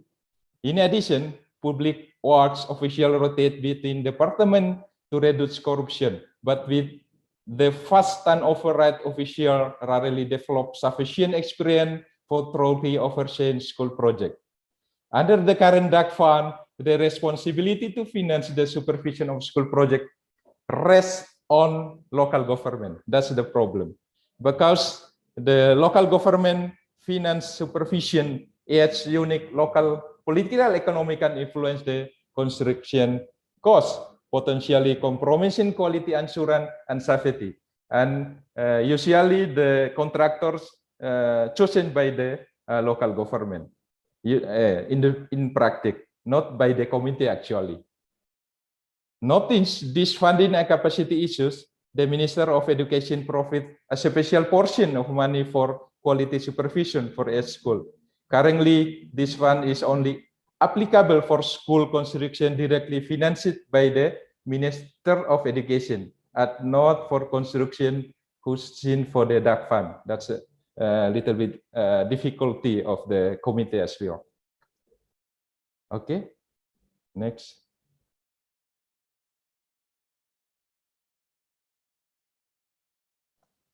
Yeah, the last one I want to critical thinking about construction speed. Yeah, this is very problem. To compound this challenge, the speed at which school management committee must spin DAC fund has pressure school committee to implement project faster than they are capable. Usually, they just have a limited time to build the school and to use all of the budget. Even time is just 2 or 3 months, they have to spend the budget. Special allocation fund must be completed in the 3 months to retrieve another allocation of money across all sectors. Other departments relying on DAX fund for education material. My precious school to finish their work within just 3 months funding windows, so the funds their sector will not be delayed. Yeah, it's very strict. If they just more than 3 months, the rest of the budget will be back to the government. That's the problem. They have to finish it, then they have to construct the project of the building very fast without any concern about the quality, about the structure, safer. That's the problem usually. Thanks a lot, Sukiman. Yeah, Dr. Carmen, you can continue. Yes, so Dr. Yunita Idris will now illustrate the structure of the work package. Thanks a lot, Sukiman, for this great background. You're welcome. Yeah.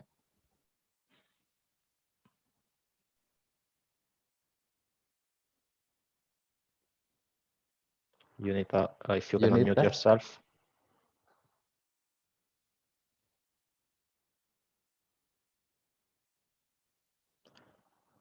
Dr.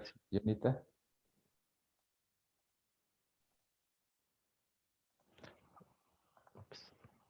Maybe Yunita, I'll share the slides and I remove the slides for you. Thank you. Thanks. Okay. Thank you. Sorry, there's a technical problem. Thank you, Dr. Sukiman and Dr.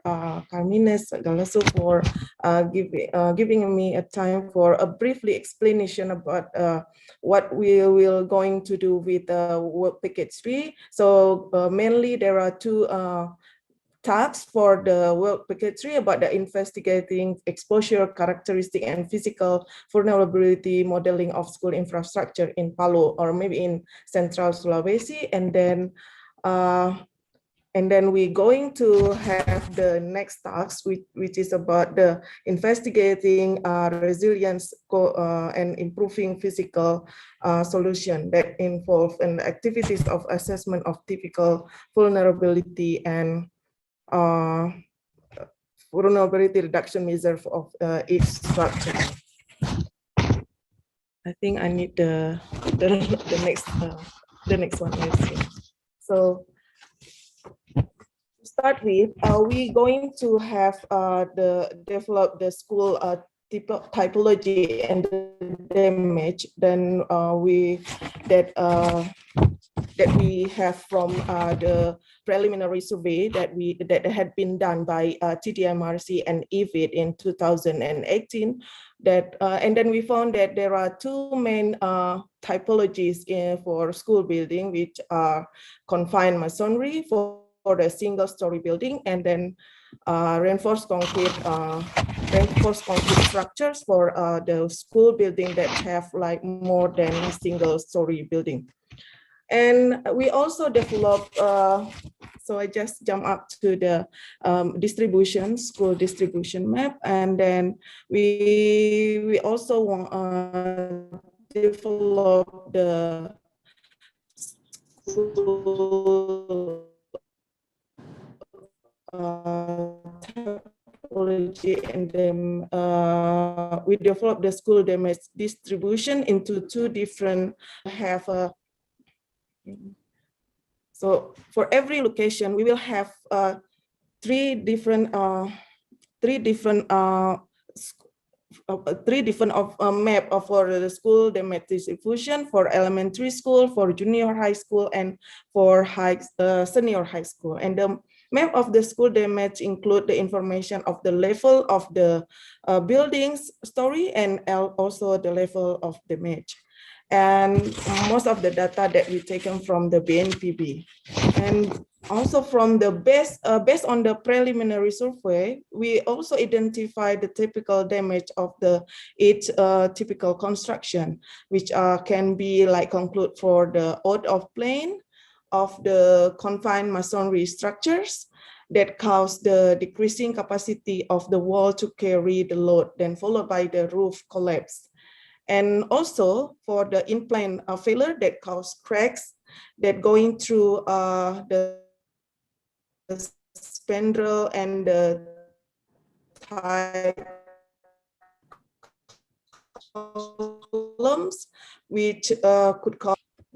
However, the data is insufficient to come up with the characteristics of damage that could be happen in the multi-hazard scenario. So further analysis and further investigation is really important. So that's why that's why we include that in the activities of the work package 3. So further explanation for this project and for the aim and activities in the work package 3 will be presented by Dr. Carmina Galasso. Thank you. Thanks a lot, Unita. As Unita just said, so empirical data are not enough to build a reliable vulnerability model for those school buildings in Palu. So what we are planning to do together with UNITA and Tiziana and our collaborators is to develop a multi-level framework where we essentially start. So this is successfully built on a previous project that we carried out together with the MRC, Inspire, funded by the British Council. And the idea was to start with a rapid visual survey through a mobile app that we developed within the previous project, together with local partners in Indonesia. Then based on the results from the rapid visual survey, we can define an archetype school building for which we can conduct advanced nonlinear analysis for multiple hazards, and based on that we can provide recommendation, for instance, in terms of retrofit of those schools, but also in terms of improved design and build back better for future schools. And really a key component of this work package is capacity building with local partners. As I said, I'll go fast on this, but we will develop some of those very advanced numerical tools, some developed at UCL by Tiziana and our collaborators within previous project, that are really state-of-the-art approaches for tsunami modeling, of vulnerability modeling of buildings, and we will use fragility and vulnerability type of models to recommend different type of retrofit alternatives, and also we will use multi-criteria decision making to look at different criteria and to really identify the best performing alternative. Tiziana, if you want to say something more on the Thank you. Beyond just the sort of interventions on the physical structures, which sometimes can be expensive, but we also know that there is a significant risk to life from non-structural elements, so falling objects, etc. And so we'll be also holistically looking at these as part of the intervention recommendations we'll be conducting. Gavin? Next slide, please. Yes. Yeah. So we have a long history of working in different communities, providing training on different aspects of physical vulnerability, from surveying buildings to conducting analyses. So what we are going to do is provide training sessions and workshops for local engineers and communities, and also integrate some of our approaches or techniques and knowledge, hopefully into educational campaigns to be integrated within some of the school curricula. Thank you. Thank you, Tiziana. Stop sharing. Wonderful. Thank you very much to Dr. Galasso, Professor Rosetto, Dr. Nurdin, and Dr. Idris for your presentation on the infrastructural aspects of our Resilient School Hubs project. Many thanks to all of the speakers today. We are very honored to have this opportunity to discuss the project in such depth and to do so all together in the same space with our attendees. So thank you all very much for your presentations today. We will now begin our question and answer portion of the event and open the floor for panel discussion. If you have not done so already, we welcome our audience to please post any questions you may have either in the Q&A box or in the chat. I will then welcome our panelists to respond. If any attendee would like to verbally ask a question, I will invite you to use the raise hand function, and then I will allow you to unmute and you can share your question with us.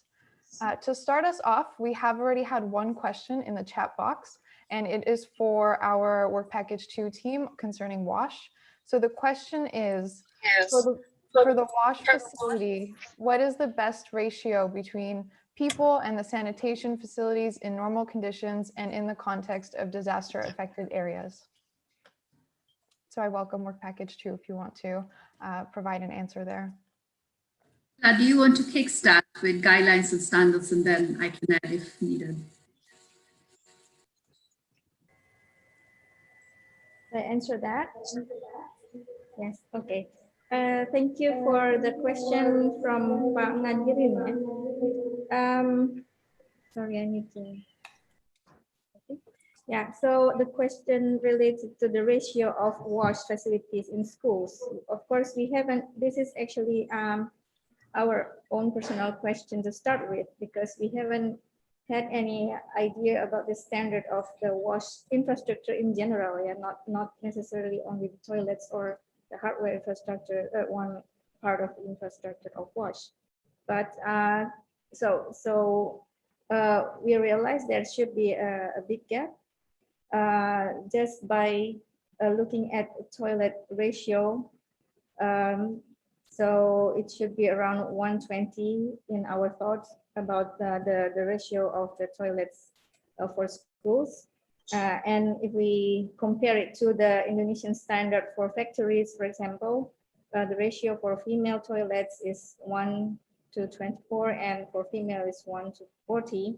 And it's not even enough reaching that standard yet for the school condition. Let alone for the other infrastructures like the water resources and everything. So we need to, this is why when I presented just the objective, the first objective of our research here to explore this baseline condition of the schools, especially the one that was devastated by the disaster in Palu and Donggala and city of Central Sulawesi. Thank you. And just to add to this point, I mean, this is why we've designed our work package in the way we have. Because we're still muted. because there's studies by UNICEF and UNOPS which show that in resource challenge settings, about 45 to 50% of schools lack adequate water sanitation facilities. And even in the schools which have those facilities, there are gaps either around the physical design or kind of suitability in terms of social cultural barriers and behaviors. So that's why we kind of integrated mixed methods into our design process. And also something we want to explore is whether we need separate toilet facilities for staff and both teachers and students, because that often comes up as an issue as well. So that's precisely why we want to really dig deep into not just the quantity, but the quality of those facilities. Thank you. Wonderful, thank you. Our next question is for all panelists, and this is the question. Could the panelists please comment on how they will ensure the interventions devised will be sustainable in continuing to be used by local communities beyond the end of the project? So any of our colleagues, feel free to address this question.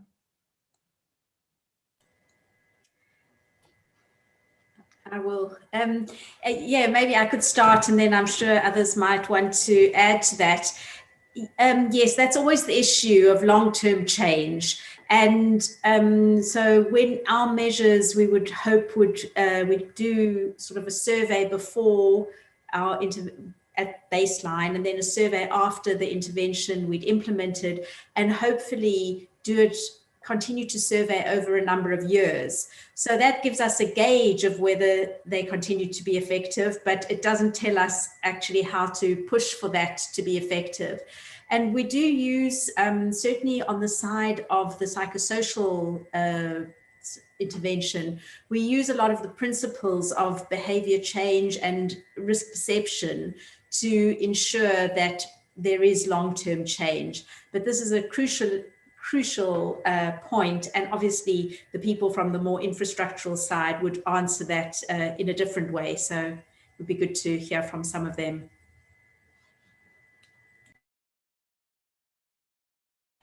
Should I go next or? May I add some?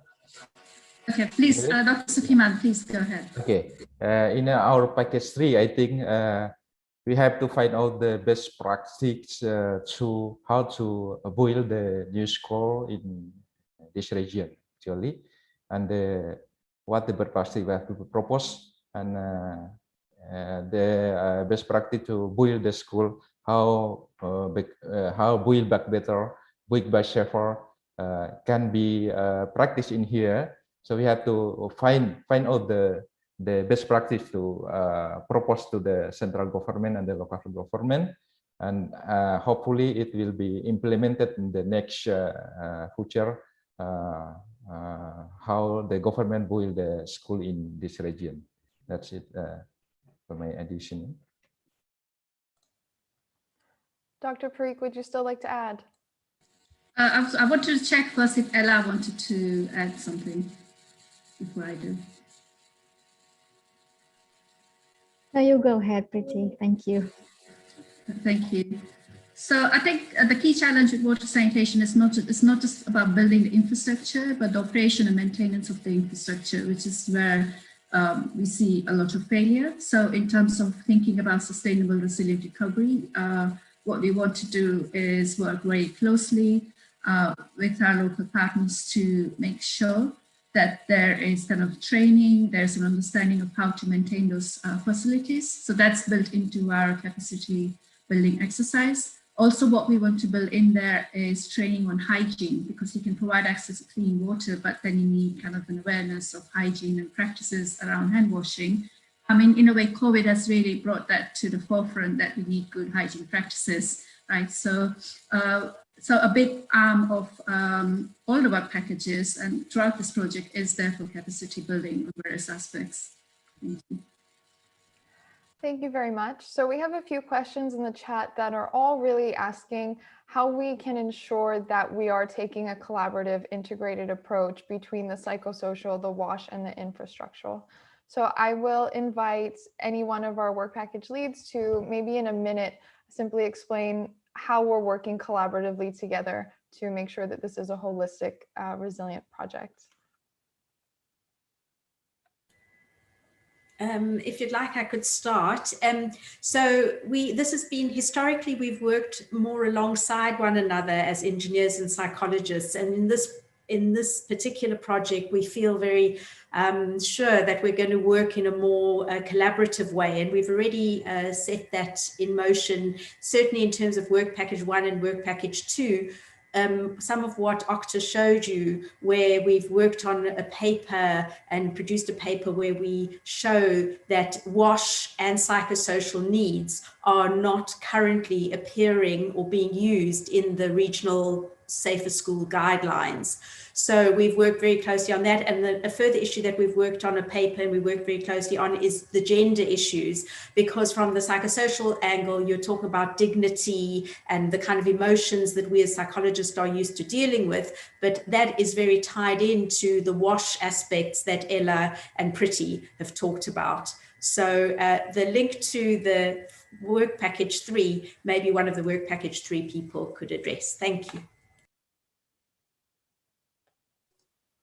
Me or you, Carmina? Go for you. Okay. You're welcome. All right. Well, I think there are several areas where we interact. So there's a clear area within, for example, we're conducting a shared survey with the team on WASH, because, we can be looking at the structures from a WASH perspective as well as a structural perspective. And, part of the recommendations will be joint recommendations around some of the physical infrastructure required for WASH and its presence in schools. But also in order to properly understand how the schools are used and how the schools can be used as a refuge or a community center or as a safe place and how schools can be used for learning about natural hazards, about natural hazard resilience. I mean, that's all part of our interaction also with work package 1. And we want to very fully integrate to see how maybe some of the learnings we can get from understanding the physical infrastructure can lead into the different guidance. And that's, I can address a question that there is about the pillars, but I don't know whether you would like me to do that now or later.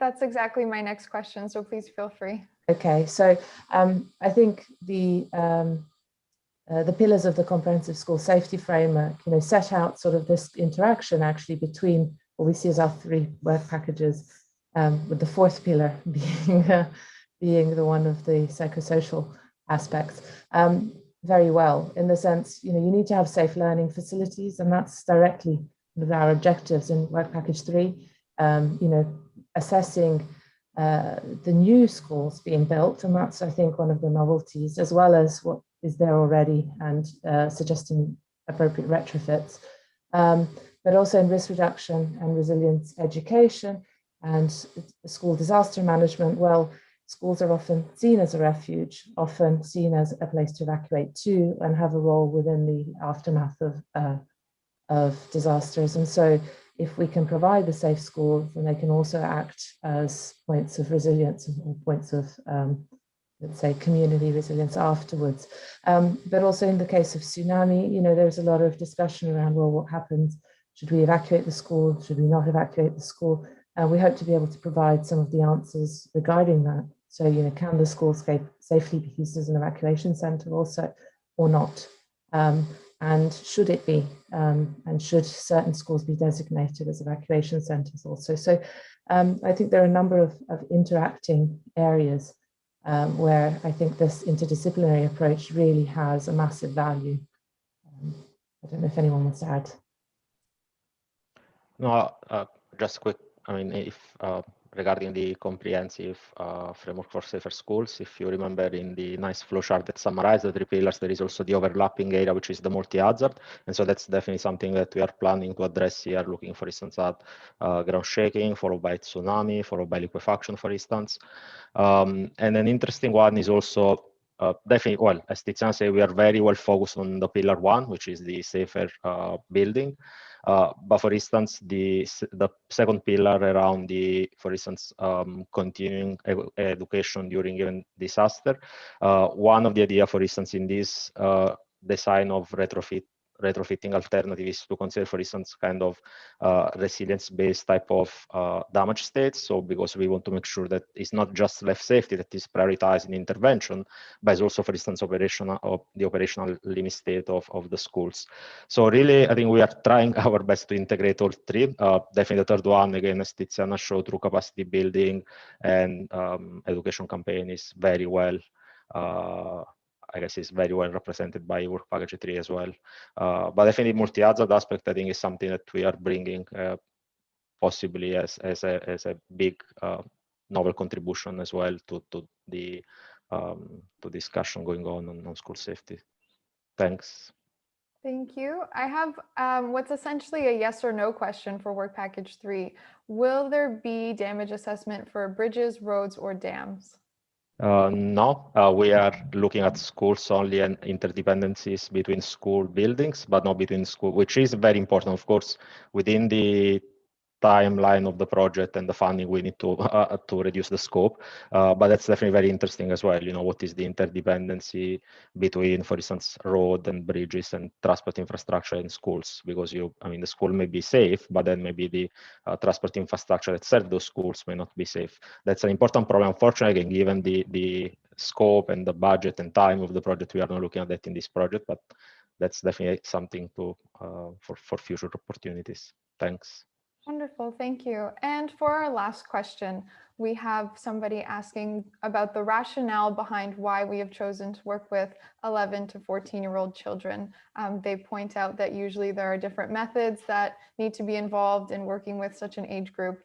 And so they just want to know the reasoning behind. Perhaps this is a question for work package 1.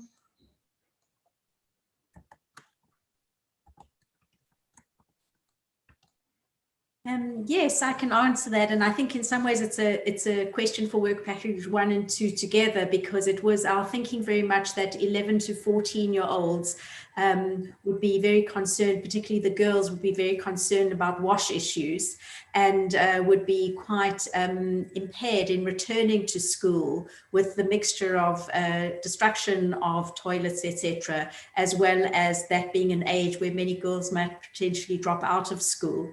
So in fact, that's very much speaks to work package 1 and 2. And we also thought that this was an age group where based on the evidence in the area, this was a bunch of people where we could intervene and we could actually improve their life prospects. And so we feel that we can have, even though we're also bringing in the parents or caregivers and the teachers, it is their life prospects that we really feel we can impact upon in this project. Wonderful. Well, that brings our Q&A session to a close. So many thanks to all attendees who posted such important questions, and to our panelists for your very thorough responses. I would like to hand back over to Professor Jaffe now, our principal investigator, to bring our event to a close. Professor Jaffe, please, the screen is yours. Would you share, please? Sure.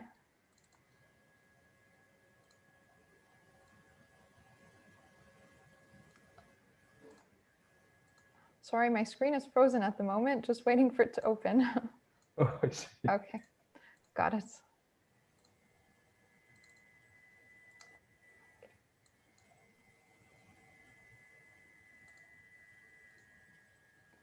All right, there we are. Great, thank you. So in our last couple of minutes, I'd like to mention that these are the co-investigators on our project. And many of them, in fact, I think all of them, yes, all of them are on the panel, so you can see them in person today. I won't mention all of them just because we want to end on time, but obviously thank you so much to all of you for where we've got to so far. And yeah, where we're hopefully heading, a big problem in terms of COVID, of actually getting to our study site, but we're working very hard to begin our pilot work into part remotely and part in terms of people who are already in Palu. Emily, could we have the next slide? Thank you. And then a massive thank you to all of our researchers who of course make this work move along. And particularly to Emily, who has been an excellent host for us today, facilitator, and to all of the rest of you who continue to work on this project and with whom we're going to develop very close ties in the future. We also want to mention our research affiliates, Ivona and Marco and Alessandro, who've already done so much in terms of setting this project on its path, ranging from the proposal itself through to actually the papers we've begun to produce, and of course getting ethical application, getting data protection applications and so on. You have been invaluable too. And finally, to our advisory board, some of whom are actually on the panel with us today: Professor Douglas Payton, Professor Monica Lakhan-Paul, Tom Newby, Professor Sextos Haley Dreek, and Professor Henry Potts. So all of you will be hopefully helping us to realize the vision of this very ambitious project in the coming years. And finally, what is next? Well, we don't yet have a logo. So despite having many logos at the bottom there is none that is specific to this project. So we'd be very pleased if you'd respond once we put out a logo competition to all of you. And that will go in our newly made Twitter and Facebook pages, as well as our newly made website. None of them website not populated yet, but this is, you can also use the QR code to get into it. And then finally, in the near future, we're going to begin a seminar series of which will be around multidisciplinary insights on resilience, and we will invite this entire list to these events. So thank you so much for everybody who has helped to organize it. I will also mention our administrators, Paula and Nina, who have allowed us to invite all of you to this event. And we hope we can continue to collaborate with all of you on the panel and also with many of you in the audience in the years to come. Thank you. Bye.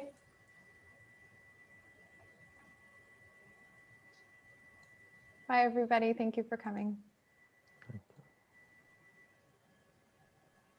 Thank you very much, Emily. You're still here.